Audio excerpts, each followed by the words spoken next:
বর্তমান দেশের যে চলমান পরিস্থিতি, সেই পরিস্থিতি মোকাবেলায় আমাদের মাননীয় স্বরাষ্ট্র উপদেষ্টার যে নির্দেশনা রয়েছে যে রাতের পরে, সন্ধ্যার পর থেকে ভোর রাত পর্যন্ত, স্পেশালি রাতের সময়টাকে গুরুত্ব দিয়ে আমাদের যে টহল জোরদার এবং বিভিন্ন পয়েন্টগুলোতে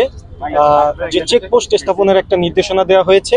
যার প্রেক্ষিতে আমাদের র্যাব সদর দপ্তর থেকে আমাদেরকে কঠোরভাবে নির্দেশনা দেওয়া হয়েছে যে এই রাতের বেলা টহল কার্যক্রমটাকে পরিচালনা করা এবং শহরের বিভিন্ন গুরুত্বপূর্ণ পয়েন্টগুলোকে চেকপোস্ট স্থাপন করা, যাতে এই যে ছিনতাইকারী, যেটা দেশে চলমান পরিস্থিতি তৈরি হয়েছে, সেই ছিনতাইকারীটাকে যাতে প্রতিরোধ করা যায়।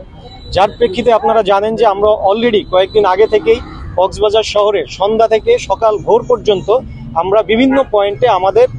রোবাস্ট টহল পরিচালনা করে আসছি এবং এই শহরের বিভিন্ন পয়েন্টগুলোতে আমরা এইভাবে একইভাবে চেকপোস্ট পরিচালনা করে আসতেছি আমরা। এবং সামনে আপনারা জানেন যে এটা একটা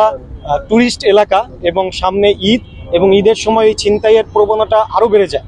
সো এইটাকে কেন্দ্র করে আমাদের এই চলমান চেকপোস্ট এবং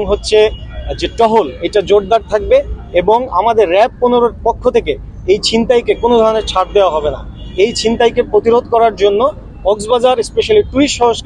শহরটাকে ছিনতাই থেকে প্রতিরোধ করার জন্য আমাদের র্যাব 15-র এই টহল এবং কার্যক্রম অব্যাহত থাকবে।